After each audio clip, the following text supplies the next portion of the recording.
চুরি করে ধরা খাইছে হাতে নাতে, এখন করে আমি ক্ষমা চাই, এটা কোনো অ্যাপ্রোচ হলো? উনি চুরি করেছেন, এটা অপরাধ করেছেন, অপরাধের শাস্তি হবে, সোজা লাভ তো, এ না আর কোনো লাভ নাই তো। উনি ক্ষমা চাইছেন, উনি কি কারণে ক্ষমা চাইবেন? অন্যায় কি উনি করছেন? ওনার বাপ করছে, ওনার পিতা অন্যায় করছে, উনি তো অন্যায় করেন নাই, উনি ক্ষমা চাইবেন কেন? বাপের হয়ে পুত্রের ক্ষমা চাইলে ক্ষমা হয়? আল্লাহর কাছে হবে? আল্লাহর কাছে হবে? আমি মনে করি অন্যায় করলাম, আমার বাপ বললো আমার পোলা নামাজ রোজা পড়ে নাই, ওনার হয়ে আমাকে, আমি ওনার হয়ে ক্ষমা চাচ্ছি, আল্লাহ ক্ষমা করবো? করবে ভাই? করবে না তো। পিতার হয়ে পুত্রকে ক্ষমা চায়, অধিকার আছে কিনা? মানে কোনো অধিকারই তো নাই। বিষয়টা হলো কি, ওই ভদ্রলোক একটা হাই স্কুলের টিচার, হেডমাস্টার।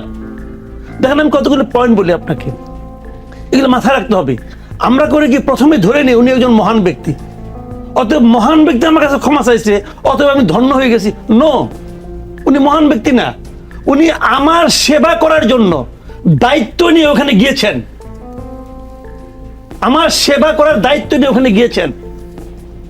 উনি আমার কাছে মহান ব্যক্তি, আমি ওনার কাছে মহান ব্যক্তি যে আমি ওনাকে সেবা করার দায়িত্ব দিয়েছি। জিনিসটাকে এভাবে দেখতে হবে, না দেখলে হবে। ওনার ভাবভঙ্গি সেরকম মনে হয় না। কিন্তু মাসুদ কামাল গত 15-16 বছর অথরিটি নিয়ে এই প্রশ্নগুলো করতে পেরেছেন কিনা সেই প্রশ্ন কিন্তু আপনাকে করা হবে। অবশ্যই করবো, আমি সবসময় এই অথরিটি নিয়ে প্রশ্ন করি। আমি আওয়ামী লীগের আমলে এই প্রশ্ন নিয়ে করতাম, আমি আওয়ামী লীগের মন্ত্রীতে বলতাম আপনি মাননীয় মন্ত্রী না, আপনি আমাদের সেবক, আপনি আমার সেবা করার প্রতিশ্রুতি দিয়েছেন, কেবল অঙ্গীকার করেছেন, তারপর আপনি ওখানে গিয়েছেন।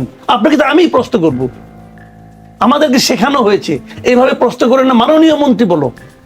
No, this is not right. যাক, আমি যেটা বলি আপনাকে, জুলকারনাইন স্যার কথাগুলো বলেছেন, ওনাকে আমি খুব পছন্দ করি পার্সোনালি। উনি খুবই ইথিক্যাল মানে পয়েন্টে কথা বলেন, কাজ করেন। কিন্তু এক্ষেত্রে ওনার যে আসিফ মাহমুদের প্রতি এক ধরনের স্বজনপ্রীতি আছে, এক ধরনের আপত্ত স্নেহ কাজ করে, এটা আমি টের পেয়েছি আজকে যখন উনি বললেন যে আসিফ মাহমুদের এটার মাধ্যমে একটা নতুন ধরনের উদাহরণ তো তৈরি করেছেন, আসিফের কাজ প্রশংসনীয়। আমি তা মনে করি না। আপনি কি ওই জায়গাটায় ক্রেডিট দিবেন না যে আসিফের সাথে তার পার্সোনাল রিলেশনের পরেও আসিফ মাহমুদ সজীব ভুঁইয়ার পিতা একটি লাইসেন্স নিয়েছে যেটা কনফ্লিক্ট অফ ইন্টারেস্ট হয়, সেটা তিনি প্রকাশ করেছেন? কার? জুলকারনাইন স্যার। না, জুলকারনাইন স্যার, আমি তো বললাম তো, ওনাকে আমি খুবই প্রফেশনাল জার্নালিস্ট মনে করি। উনি সবই ঠিক আছে, যা যা করেছেন সব ঠিক আছে, সব পছন্দ করেছেন। কিন্তু সবশেষে যেটা বললেন যে আসিফের এই কাজটা প্রশংসনীয়, আসিফ একটা নতুন নমুনা তৈরি করেছে, এই জায়গাটাতে আমার মনে হয়েছে উনি আসিফকে এক ধরনের ছাড় দেওয়ার চেষ্টা করছেন। আমি তো মনে করি না।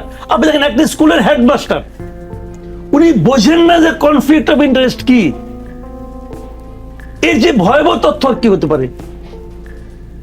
উনি তো স্কুলের, উনি তো সবচেয়ে আগে বুঝবেন, কারণ ওনার পুত্র ওই স্কুলের স্টুডেন্ট হতে পারে। তো তার যখন খাতাটা উনি দেখবেন, উনি টের পাবেন না যে কনফ্লিক্ট অফ ইন্টারেস্ট কি বলে।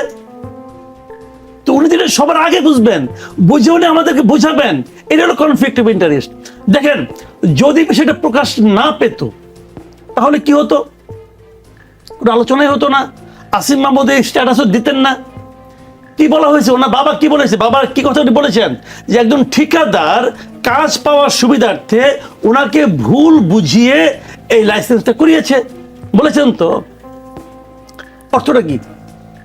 অর্থটা হলো ওই ঠিকাদার কাজ পেত না, ওর বাপকে সামনে নিয়ে গেছে ঢাল হিসাবে, এটা দেখে ইঞ্জিনিয়ার তাকে কাজ দিয়ে দিবে, তারপরে কাজটা যেন যেন ভাবে কবে কাজটা করবে, ওইভাবে ইন্সপেকশনও হবে না, বিল পাইতেও কোনো সমস্যা হবে না, এই সবগুলি স্টেপ হবে, আর তার কিছুই আসিফ মাহমুদ জানবেন না।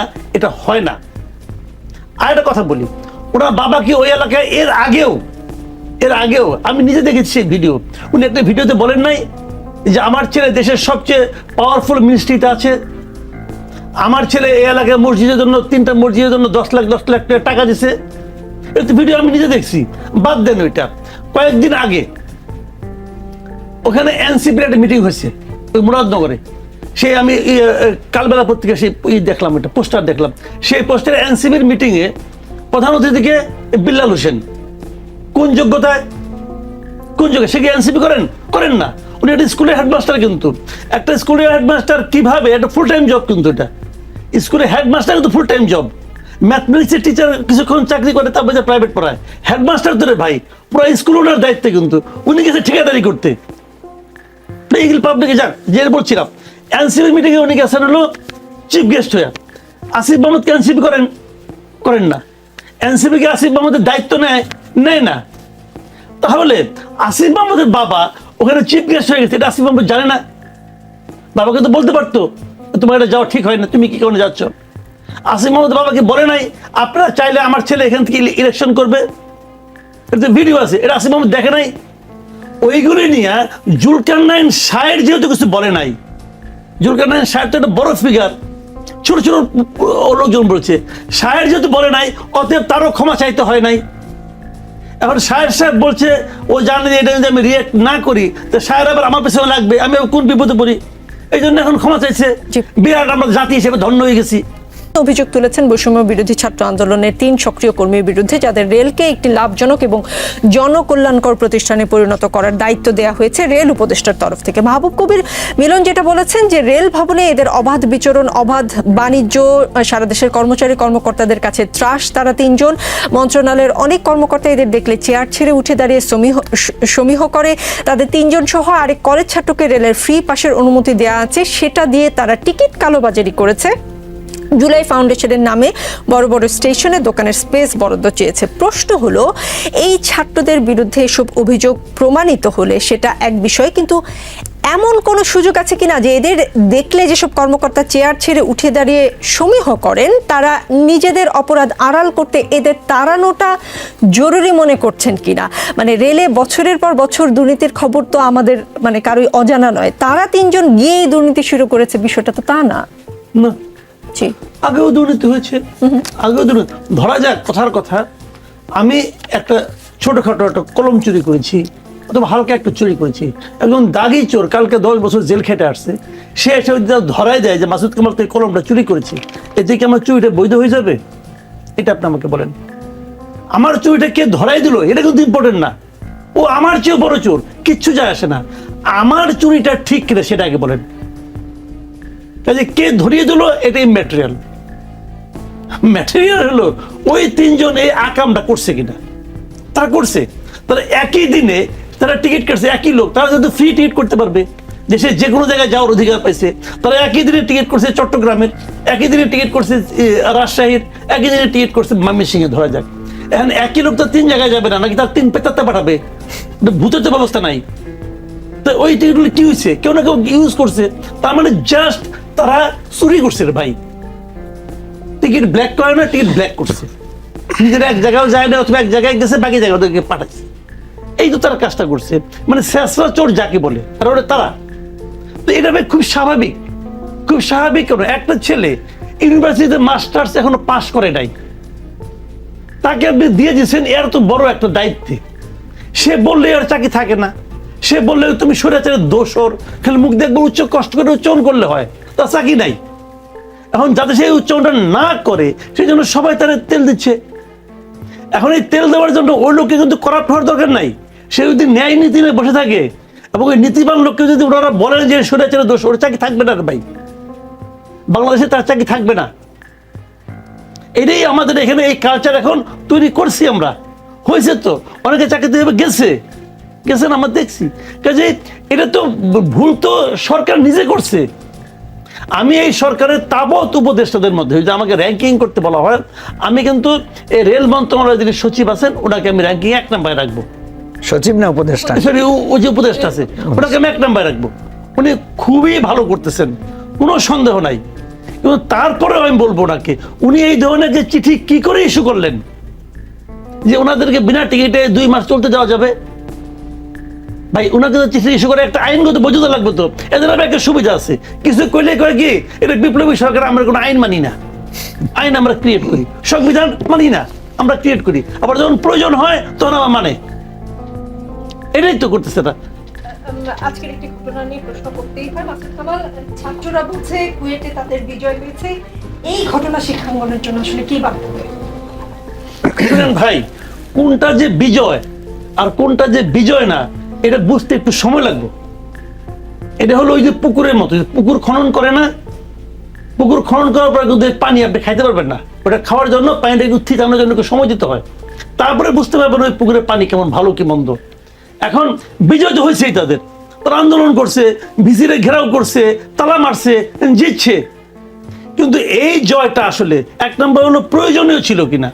2 নম্বর হলো এই জয়টা আমাদের আর ফার্দার কোন জয়ের দিকে নিয়ে যাবে, এই সবগুলি কিন্তু বিতর্কিত বিষয়। এখন একটা বিষয় হলো কি, কিছু হলেই আপনি যে প্র্যাকটিসটা শুরু করছেন ভাই, প্রত্যেকটা প্রতিষ্ঠানে আপনি কিন্তু প্র্যাকটিস স্টার্ট করছেন, তো এটা হচ্ছে কেন সেটা কিন্তু ঠিক করতে হবে। আমাদের এখানে এই যে শহীদ হচ্ছে, আহত হয়েছে, আহতরা তো আন্দোলন করে মাঠে নামতে হচ্ছে, হুইল চেয়ার নিয়ে কেউ নামতে হচ্ছে। একদিন দেখলাম একজন লোক বলছে, খুব তুচ্ছ করে বলতেছে, এই যে আহতরা তারাও নাকি এখন একটা উপদেষ্টা চায়।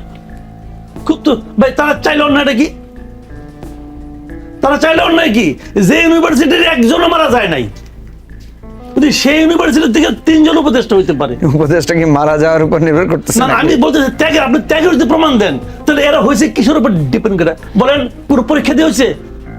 পরীক্ষা দিয়ে হয়েছে? কি দিয়ে হয়েছে বলেন না ভাই? ওই লোকের তো স্যাক্রিফাইসের চেয়ে বেশি, সে তো গুলি খেয়েছে। স্যাক্রিফাইসের মাত্রাটা তো গুরুত্বপূর্ণ। না, ওরা তো নেতৃত্বে ছিল, নেতৃত্বের কারণে হয়তো তাদের কোন একক নেতৃত্ব ছিল। এটা কি সংখ্যাগরিষ্ঠ জনগণের প্রত্যাশা? That is the point.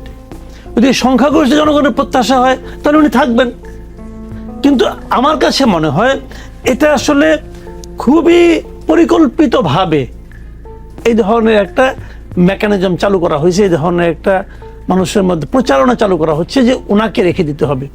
এটা আসলে বিরাজনীতিকরণের একটা পদ্ধতি। আমি একটা ছোট্ট এক্সাম্পল দিয়ে বলি আপনাকে, তাহলে বুঝবেন।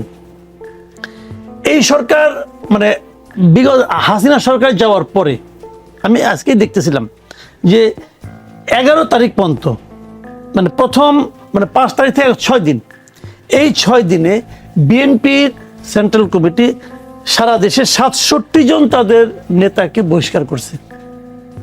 প্রথম 6 দিনেই 67 জনকে বহিষ্কার। এর পর্যন্ত বহিষ্কারের সংখ্যা 1000 ছাড়াই গেছে। কিন্তু বাংলাদেশের ইতিহাসে এরকম গণহারে বহিষ্কার কখনো কি হয়েছে? হয় নাই। বিএনপি নিজেই তার নেতাদের বিরুদ্ধে মামলা করেছে, এরকম কখনো হয়েছে আগে?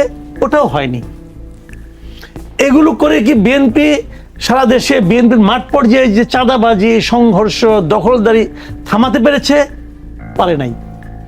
এটা না থামলে নিয়ন্ত্রণ নিতে পারে নাই, পারে না, আমি মনে করি পারে নাই।